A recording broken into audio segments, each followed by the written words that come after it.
Hello, and welcome back to the RPA Developer Production Ready Essentials training. Now, we previously practiced getText, one of the most used output method activities, but it extracts the text from one single element, and we might find ourselves in the need of extracting the text from a wider range of elements and their children. In that case, we can use the screen scraping tool. It offers three methods that can be used to extract the data: full text, native, and OCR.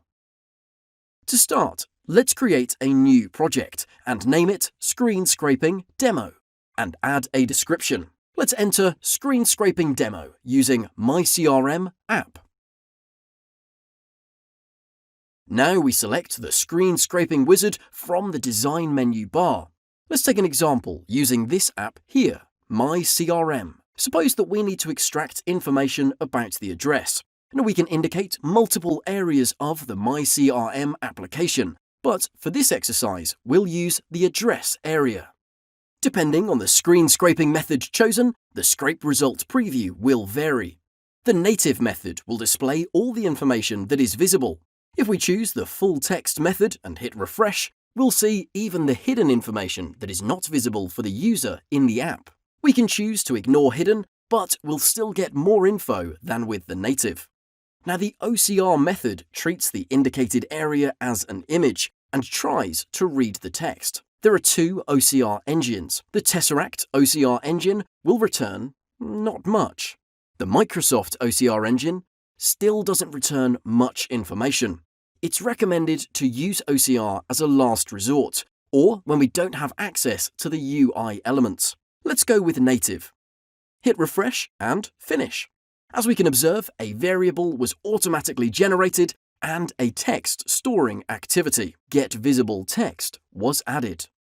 To check the results, we add a WriteLine activity inside the do container of the attach window activity, and we indicate as text the Windows Forms window variable. Let's see how we did so far.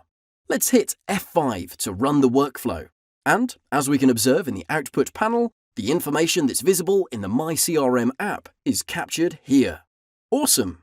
Now, instead of using the screen scraping wizard, we can also add the activities that correspond to each method manually.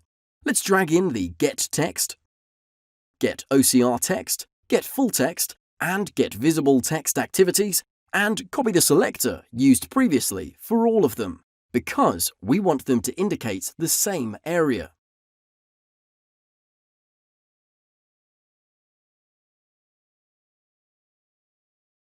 We should also create variables for each of the new activities: getText, getVisibleText, getFullText, and getOCRText, and match them in the Properties panel.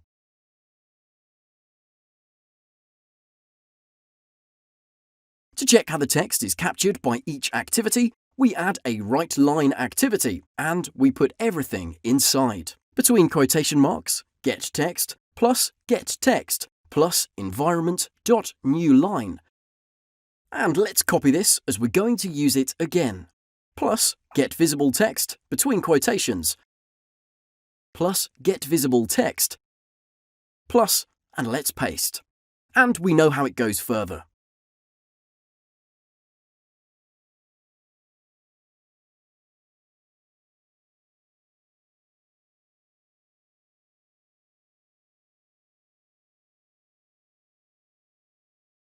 Let's press OK when we're done and give it a run. And as we can see in the output panel, each activity captured the text the same way that each of the scraping methods presented earlier did as well. Great! Thank you for watching. Until next time, happy automation!